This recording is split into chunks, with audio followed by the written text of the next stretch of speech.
Bismillahirrahmanirrahim. Assalamualaikum warahmatullahi wabarakatuh. Jadi hari ini kami akan membentangkan tajuk an-nikah iaitu perkahwinan. Bismillahirrahmanirrahim. Awalan ta'rifun nikah. Ta'rifun nikah lughatan huwa ad-damu wa tadahulu.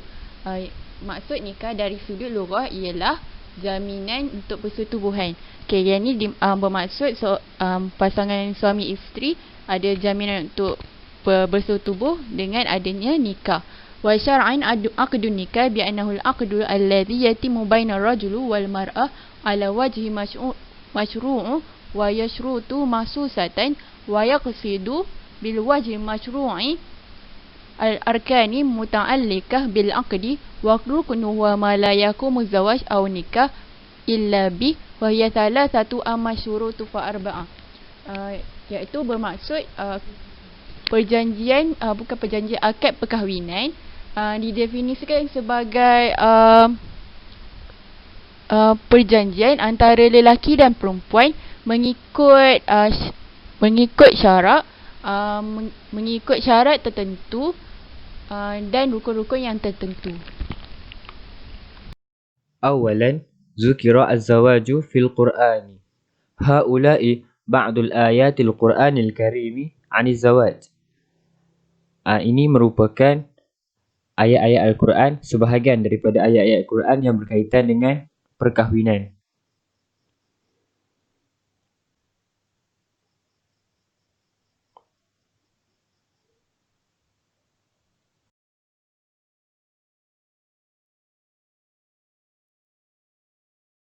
Summa asraru az-zawaji.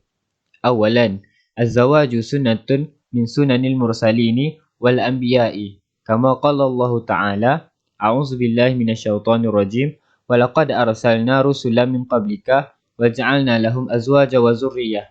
Wa ma kana li rasulin ay ya'tiya bi ayatin illa bi iznillah likullin ajalin kitab. Yang pertama, perkahwinan merupakan satu sunnah daripada sunnah-sunnah para nabi dan juga para rasul. Seperti firman Allah Ta'ala yang bermaksud, dan sesungguhnya kami telah mengutuskan beberapa rasul sebelum engkau, wahai Muhammad, dan kami berikan kepada mereka isteri-isteri dan keturunan. Tidak ada hak bagi seorang rasul mendatangkan sesuatu bukti, mukjizat melainkan dengan izin Allah untuk setiap masa dan kitab yang tertentu. Sanian, ijad an-nasl wa zurriyatu at-tayyibatu allati ta'adu min zinatil hayati ad-dunya. Faqad qala Allah 'azza wa jalla, a'udzu billahi minasyaitonir rajim, al-mal wal banuna zinatul hayati ad-dunya. Fa ni'mal lati tata'allaqu bil auladi katsiratun. Minha tahqiqu sa'adati wal hana'i fil hayati dunya wal isti'anatu bil auladi fi qada'i wa talbiyati al hajati wa dururiyati wa nailu du'a'il auladi ba'du mautil walidaini. Okey, yang kedua bermaksud mempunyai ataupun memiliki ataupun mencipta keturunan dan anak-anak yang soleh, yang baik, yang mana anak-anak ini dianggap sebagai perhiasan duniawi.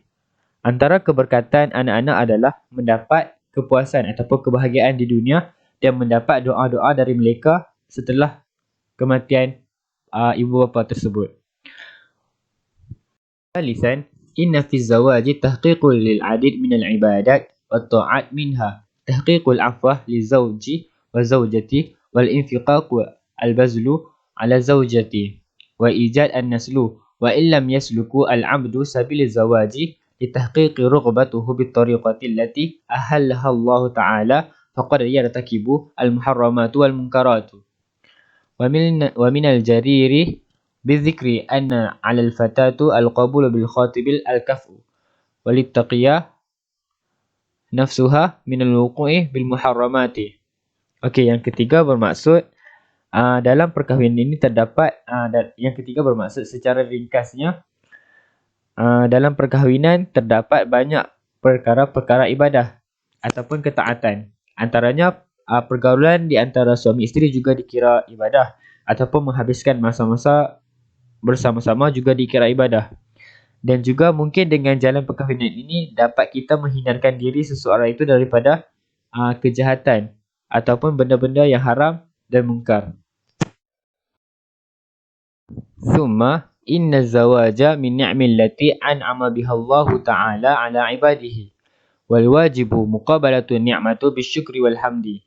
Wa bina'an ala dhalika fa innal 'azifu 'ani zawaji ma'a qudratihi 'alaihi la ya'udu minasyakirini li ni'millahi 'azza wa jalla haitsu inna ghairuhu yatamannawhu walakinnahum ghairu qadirina 'alaihi fasabilul wahid lahu sabru 'ala dhalika. Okay, yang seterusnya adalah perkahwinan merupakan salah satu nikmat yang dikurniakan oleh Allah Subhanahu Wa Taala kepada hambanya dan wajib untuk kita sebagai hamba untuk bersyukur dan juga memujinya. Akan tetapi kepada sesiapa yang mempunyai keinginan untuk berkahwin tetapi tiada kemampuan, tidak mempunyai kemampuan sama ada dari segi zahir ataupun batin, maka jalan yang sebaik-baiknya ke atas mereka adalah untuk bersabar.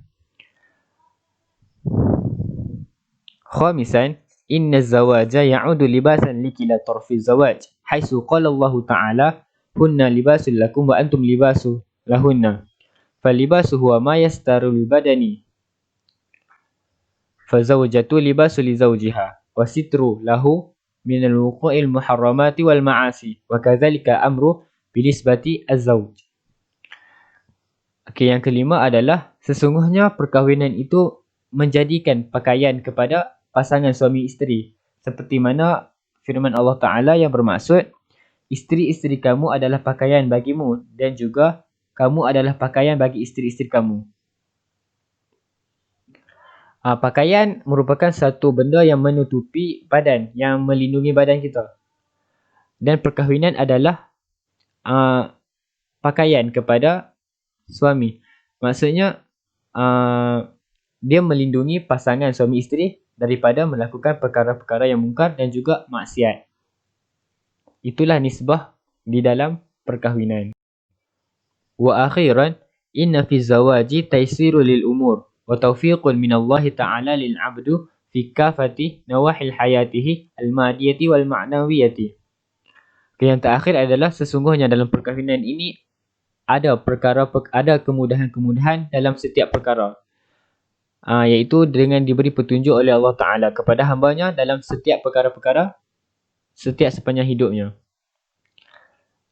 Daripada segi tersirat ataupun tersurat. Thumma ahkamuz zawaji. Hukmuz zawaji yakhtalifu bi ikhtilafi halati syakhsi wa qudratihi ajismiyati wa maliyati wa isti'dadihi li tahammulil mas'uliyati. Wa qad zakara al-ulama'u anna al-hukmu syar'i lin-nikahi 'ala 5 aqsam. Fataratan yakunu wajiban, wa taratan yakunu mustahaban, wa taratan yakunu haraman, wa taratan yakunu makruhan, wa taratan yakunu mubahan. Yang seterusnya adalah hukum-hukum berkahwin. Hukum-hukum berkahwin berbeza mengikut keadaan individu daripada segi kekuatan, kemampuan jasmani ataupun harta ataupun kebersediaan individu tersebut dalam menanggung tanggungjawab dalam perkahwinan. Ulama telah menyebut hukum-hukum nikah terbahagi kepada 5, sama ada wajib, sama ada menjadi sunat, sama ada menjadi haram, sama ada menjadi makruh, sama ada menjadi harus mengikut kepada keadaan-keadaan individu tersebut. Awalan, wajibuz zawaj. Yajibuz zawaj ala man yakhafu ala nafsuhu az-zina idza tarakahu li'annahu tariqu li'ifafi nafsuhu min al-haram.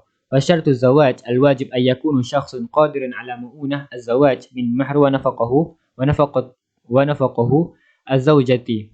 Yang pertama adalah wajib berkahwin. Wajib berkahwin ini ke atas individu yang mana takut apabila dia tidak berkahwin akan berlakunya zina. Kerana dengan berkahwin itu dapat melindungi dirinya daripada perkara-perkara yang haram. Akan tetapi syarat untuk wajib berkahwin ini adalah ke atas individu yang mempunyai kemampuan daripada segi zahir dan juga batin. Nafkah zahir dan juga nafkah batin. Thaniyan, yastahibu zawaj. Yastahibu zawaj ma'a wujudi syahwah wa 'adamu khaf 'ala zina. Yastahibu lahu an-nikah wa huwa bidisbati lahu aw la man tarakahu hatta walau kana litafarrughi lil ibadati fi qawli jumhuril fuqaha. Yang kedua adalah sunat. Sunat berkahwin. Sunat berkahwin ini secara ringkasnya adalah apabila seseorang itu mempunyai syahwat, mempunyai keinginan untuk berkahwin, tetapi tidaklah sampai berlakunya zina apabila dia tidak berkahwin.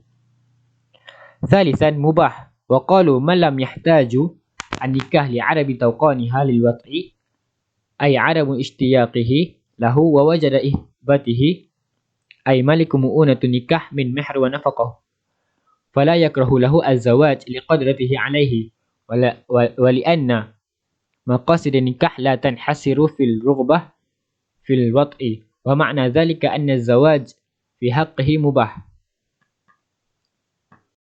Yang ketiga adalah harus.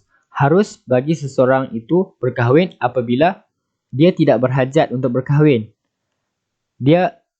Individu tersebut masih mampu untuk mengawal nafsunya, mengawal syahwatnya. Tapi pada masa yang sama dia mempunyai kemampuan daripada segi zahir dan juga batin untuk berkahwin. Maka baginya adalah harus untuk berkahwin. Rabi'an, haramuz zawaj. Haramuz zawaj idza kana syakhsun raghiban fi nikah wa lam yakhshu 'ala nafsihi az-zina. إذا لم يتزوج ولكن زواجه يؤدي إلى ارتكاب حرام مثل الإضرار بالمرأة التي يتزوجها لعدم قدرته على الوطء أو لعدم نفقه عليها. Yang keempat adalah haram berkahwin. Haram berkahwin apabila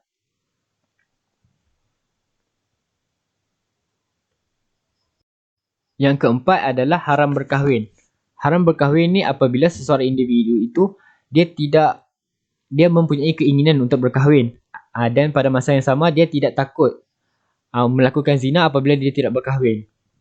Akan tetapi dengan perkahwinan tersebut akan membawa kepada perkara yang haram. Contohnya menyebabkan perbuatan yang haram seperti mencederakan isterinya, ataupun dia tidak mempunyai syahwat, ataupun dia mempunyai lemah nafsu, ataupun dia tidak mempunyai nafkah ke atas isteri tersebut. Wa akhiran makruh. Idza lam takun lisyakhs hajatan ila nikah li'adab tawqaniha lilwat'i khalaqata aw li'aridi wala 'illah bihi aw li'ajzihi 'anil qiyam bil huquqi azawjiyyati kaslan aw 'ajzuhu 'anil wat'i wa hiya tatadarraru bitarakihi wa la yakhsha 'alayha al-wuqu' fil mahzur. Makruh. Yang terakhir adalah makruh. Makruh bagi seseorang itu jika seseorang itu tidak mempunyai semangat atau tidak mempunyai keinginan untuk berkahwin, ataupun dia tidak mempunyai keinginan syahwat untuk melakukan hubungan bersama dengan isterinya, ataupun dia mempunyai sifat yang malas.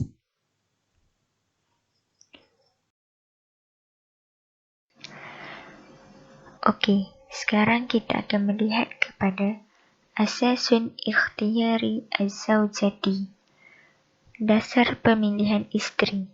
Seperti yang kita ketahui, peranan isteri begitu penting kerana padanya segala urusan tentang rumah tangga diamanahkan.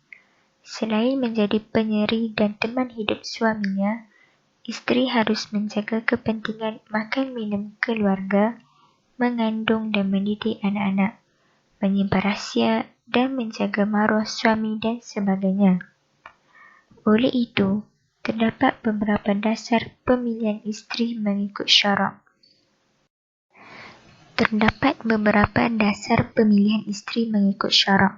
Antaranya, awalan, imra'atun mutadayyinatun, iaitu perempuan yang taat beragama. Anin Nabi SAW qala, tunkahul mar'atu li arba'in, limaliha, walihasabiha, wajamaliha, walidiniha, fasfar bidhatid dini, taribat yadaka. Sabda Nabi SAW, maksudnya, dinikahi perempuan itu kerana 4, hartanya, dan kerana keturunannya, dan kerana kecantikannya, dan kerana agamanya. Maka, pilihlah yang beragama, nescaya kamu akan beroleh keuntungan. Khosatan ikhtiyaru az-zawjati ad-diniyati mislu al-ibadati wa ikhlaqil halati wa ma ila dhalika. Oleh itu, utamakanlah pemilihan isteri yang taat beragama, seperti suka beribadat, menutup aurat dan lain-lain, melebihi dasar-dasar lain seperti harta kekayaan, nasab keturunan dan rupa paras yang menawan. Dalam hadis lain, Rasulullah SAW menyifatkan wanita sebagai ad-dunya mata'un wa khairu mata'id dunya al-mar'atus salihatu. Maksudnya, dunia ialah perhiasan dan sebaik-baik perhiasan ialah wanita solehah. ثانيا جميل المظهر ونشأ في بيئة مثالية من الشخصية. Dasar pemilihan istri yang kedua ialah berketurunan baik dan dibesarkan dalam persekitaran yang sempurna akhlaknya. يشجعهم الإسلام على اختيار زوجات المستقبل من النسب الجيد. نشأ في جو عائلي والمجتمع راقي والأخلاق الحميدة. ممارسة قيم الحياة التي يقدرها الله سبحانه وتعالى. Islam menggalakkan supaya memilih bakal istri daripada nasab keturunan yang baik-baik dan dibesarkan dalam suasana kekeluargaan dan masyarakat yang berhemah tinggi dan berbudi pekerti mulia, serta mengamalkan nilai hidup yang diridai Allah Subhanahu wa Ta'ala. Ini penting untuk membentuk suasana yang harmoni, saling mengasihi dan hormat menghormati antara suami dan istri. ثالثا المرأة الخصبة لديها القدرة على إنتاج العديد من الأطفال. Dasar pemilihan istri yang ketiga ialah perempuan yang subur dan berpotensi melahirkan ramai anak. Kana Nabi Muhammad sallallahu alaihi wasallam fakhuran bil adidi minal muslimina yawmal qiyamati. Minal mumkini timaman an takuna qadiran ala ikhtiyaril mar'atil khasbati wa an takuna qadiratan ala wiladatil adidi minal atfali. Yumkinu ta'arufu ala hadhil mar'ati min khilalil nazari ila atfali ukhtiha. Nabi Muhammad SAW akan berbangga dengan ramainya umat Islam pada hari kiamat nanti, terutamanya umat yang beriman dan bertakwa. Justru, amat tepat kiranya dapat dipilih wanita yang subur dan mampu melahirkan anak yang ramai. Wanita ini dapat dikenali dengan melihat ramainya anak-anak saudara perempuan dan juga saudara mara perempuannya yang terdekat. Rabi'an al-qalilu aw biqadrin wahidin. Dasar pemilihan istri yang keempat ialah sekufu atau hampir sekufu. Al-amilu alladhi yajlibu sa'adata lil manzili huwa al-awamilu al-iqtisadiyati wat-ta'limu wal-umri. Antara faktor lain yang membawa kepada kebahagiaan rumah tangga ialah faktor ekonomi, pelajaran, dan dari segi umur. Maksudnya, janganlah si bakal suami itu terlalu jauh cara umurnya dengan bakal istri. Seelok-eloknya ialah 10 tahun lelaki lebih tua daripada wanita.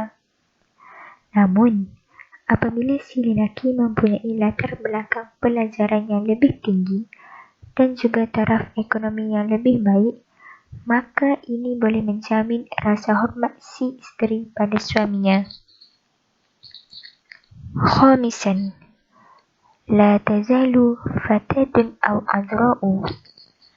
Dasar pemilihan istri yang kelima ialah masih gadis atau anak dara. Syaja'a Rasulullah sallallahu alaihi wasallam al-muslimina ala ikhtiyari zawjati minal fatayati wa laysal aramila.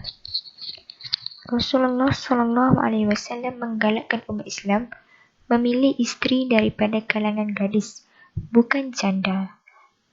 Hal ini kerana kemesraan yang akan lahir lebih menggembirakan kedua-dua belah pihak. Sadisan, az-zawjani laysa minal a'ilatil mubashirati. Dasar pemilihan isteri yang keenam ialah pasangan bukan daripada keluarga terdekat. La yunsahu bizawaji minal aqaribi alladhina hum taqriban mithlu abna'il ammi. As-sababu huwa taqlilu raghbati fi nashwatil jinsiyati wa al-istifadatu min injabi tiflin dhi i'aqatin wa laysa hakiman. Tidak begitu digalakkan berkahwin dengan pasangan daripada kalangan kaum kerabat yang hampir, seperti sepupu. Antara sebabnya ialah mengurangkan keinginan syahwat yang boleh menjejaskan keharmonian perkahwinan dan dibimbangi mendapat anak yang cacat dan kurang bijak. Okey, tadi kita telah melihat kepada beberapa dasar pemilihan isteri. Sekarang kita akan melihat pula kepada asasu intikhabi az-zawji, iaitu dasar pemilihan suami. Awalan, awiyatun fid dini wa nabilatan. Dasar pemilihan suami yang pertama ialah kuat agama dan berakhlak mulia. Ar-rajulus salihu huwa rabbul usrati fil mustaqbali. Hadha huwa al-asasu liqabuli rajuli kazawjatin fil qanuni. Lelaki soleh ialah bakal ketua keluarga yang mampu mentadbir isteri, anak-anak dan rumah tangga dengan baik dan bertanggungjawab.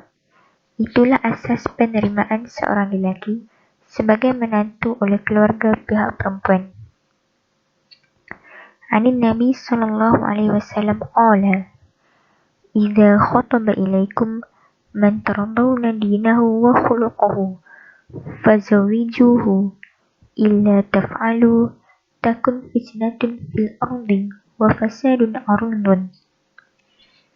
Menerusi hadis Nabi SAW yang diriwayatkan oleh Abu Hurairah radhiyallahu anhu. Maksudnya, apabila datang meminang kepada kamu seorang lelaki yang kamu redai agama dan akhlaknya, maka kahwinkanlah anakmu itu. Jika tidak berbuat demikian, nescaya akan berlaku fitnah dan kerosakan yang berleluasa di atas muka bumi. Thaniyan, laysal a'ilatul mubashirata.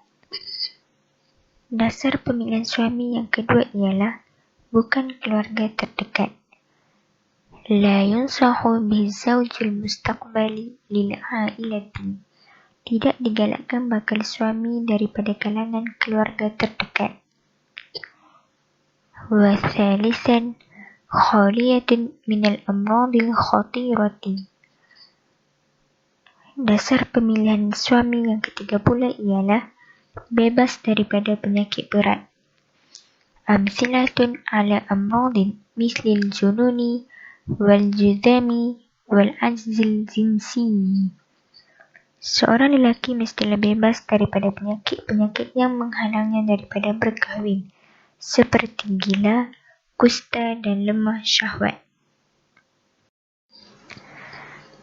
Baiklah, sekarang kita akan melihat pula kepada arkanu an-nikahu, iaitu rukun nikah. Akad nikah atau perkahwinan yang ingin disempurnakan perlu memenuhi rukun-rukun seperti berikut. Awalan, rajulun, lelaki yang bakal menjadi suami. Thaniyan, an-nisa'u, perempuan yang bakal menjadi isteri. Thalithan, wasiyah, Wali yang mengakad nikahkan pasangan atau mewakilkan kepada juru nikah. Rabi'an, syahidina, 2 orang saksi yang mendengar dan mengesahkan akad nikah. Khamisan, ijabu wa qabulu, ijab dan qabul. Ijab ialah lafaz akad nikah oleh wali atau wakil. Qabul ialah ucapan pengantin lelaki atau wakilnya sebagai tanda penerimaan. Bismillahirrahmanirrahim. Summa al-muharramat minan nisa tanqasimu biqasmaini mu'addaban wa mu'aqqatan. Awalan mu'addaban yahrimu biradda ma yahrimu binasbi. Okey, mu'addaban ni haram untuk seorang lelaki berkahwin dengan seorang perempuan dari golongan ni untuk selama-lamanya. Yang pertama, dengan sebab susuan. Contohnya, seorang lelaki tidak boleh berkahwin dengan ibu susuannya dan adik-beradik perempuan daripada ibu susuannya. Seterusnya, ma yahrimu binasbi, haram disebabkan nasab ataupun keturunan. Contohnya, seorang lelaki tidak boleh berkahwin dengan ibunya maupun adik perempuannya. Summa mu'aqqatan, awalan al-jam'u bainal mahramaini, tidak boleh berkumpul antara 2 mahram. Contohnya, Ali berkahwin dengan Aminah. Jadi, Ali tidak boleh berkahwin dengan adik Aminah kecuali adik perempuan Aminah, kecuali Aminah telah meninggal dunia, baru boleh Ali berkahwin dengan adik perempuan Aminah, kerana tidak boleh mengumpulkan 2 mahram dalam satu akad perkahwinan. Summa al-mutallaqah talatan.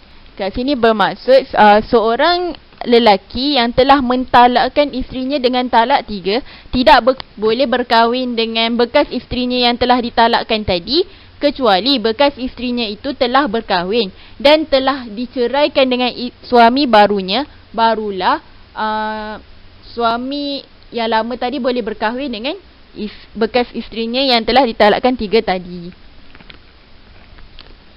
Summa tahrimu al-mar'ah al-muslimah al-kafir hatta yaslimu.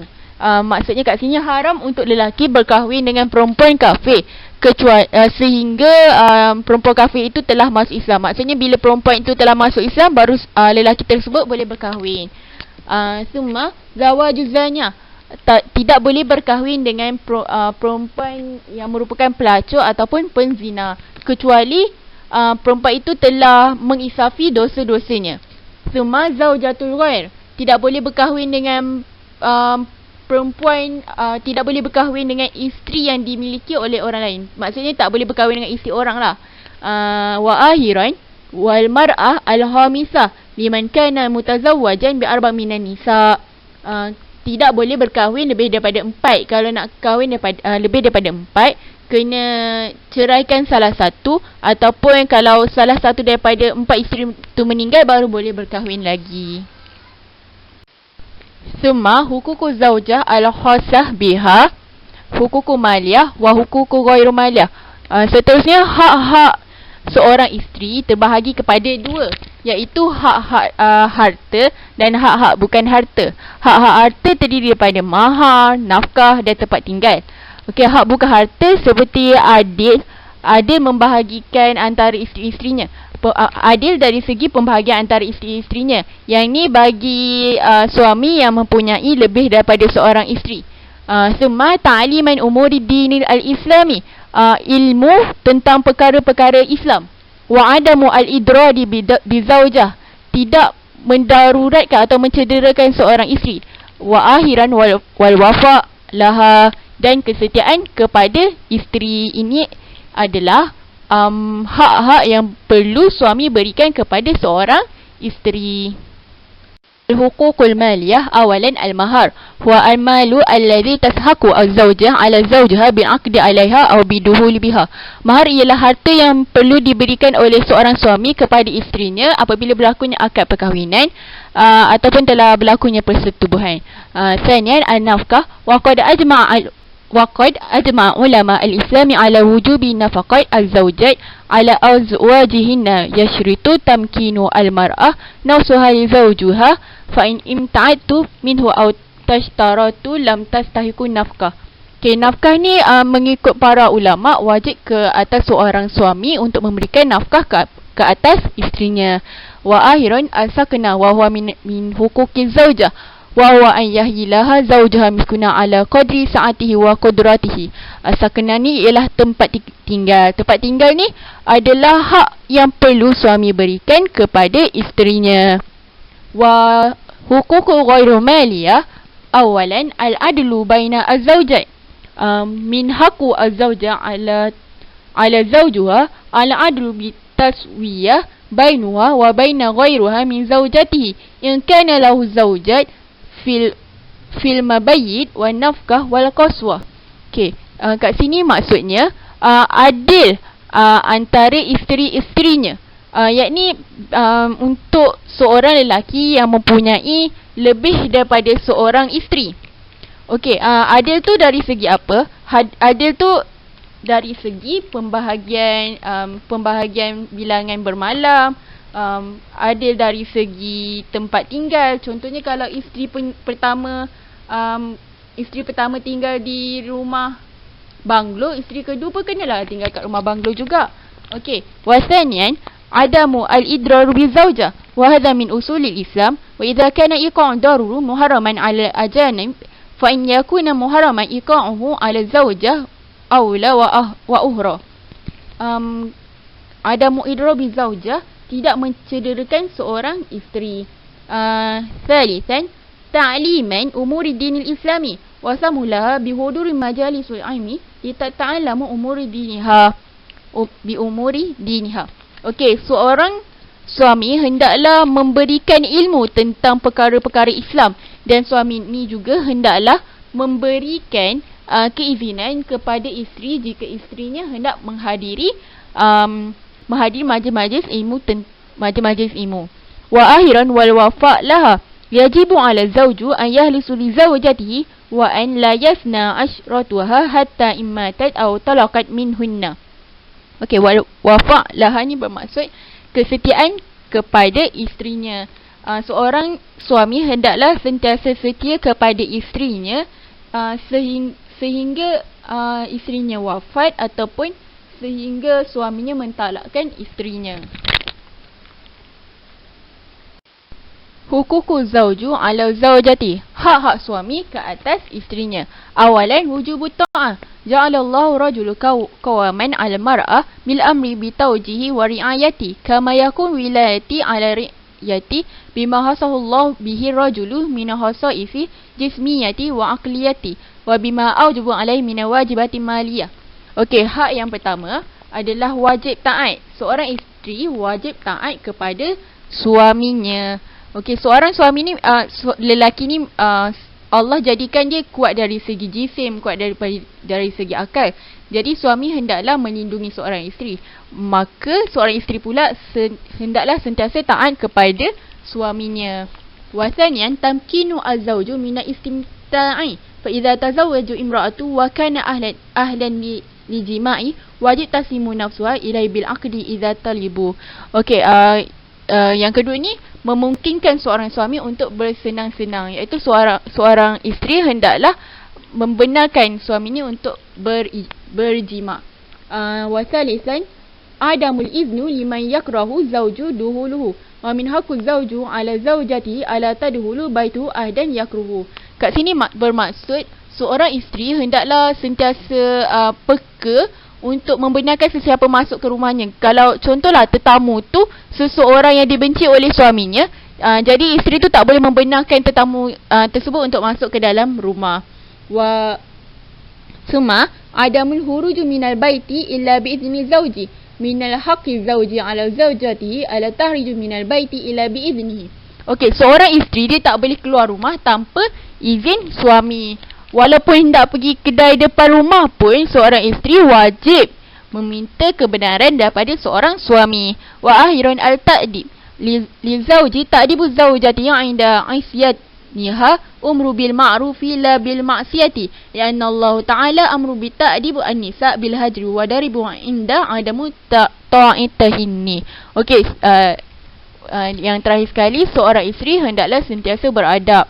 Okey, seorang isteri hendaklah sentiasa berperilaku baik dan menjauhi daripada membuat perkara-perkara yang buruk. Seorang suami boleh menasihati seorang isteri daripada tidak melakukan perkara yang tidak baik.